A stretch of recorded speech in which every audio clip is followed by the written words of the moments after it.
कहाणी ऊसतोड कुटुंबाची.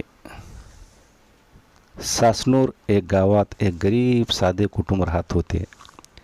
नवरा बायको, 5 वर्षाचा मुलगा. जगण्याची त्यांची एकच वाढ.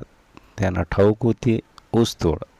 दरवर्षीप्रमाणे यंदाही त्यांनी मुकादमकडून परवानगी घेऊन ऊसतोडीसाठी निघायचे ठरवले.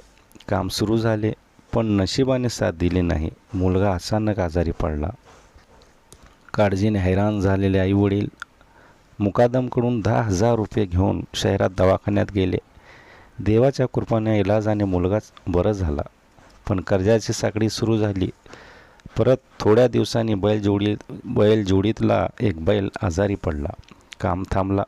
परत मुकादमकडून 10,000 रुपये उधार घेऊन इलाज केला.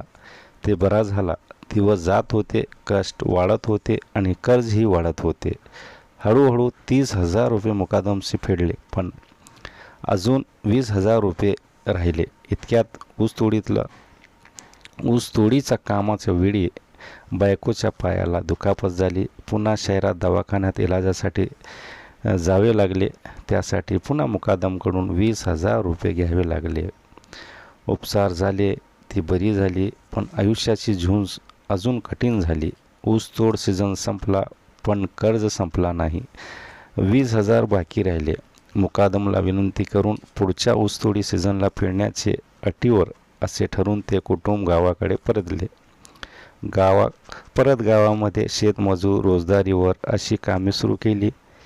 पण रोज मिळणाऱ्या पैशात फक्त 2 वेळचे जेवण जोडणेही कठीण होते. कधी तर 1 वेळचे जेवणवरही नशिबात असायचे.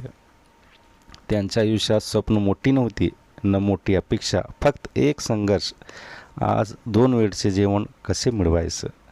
दररोज कष्टात, घामात आणि अश्रूमध्ये त्यांचं आयुष्य चालले होते.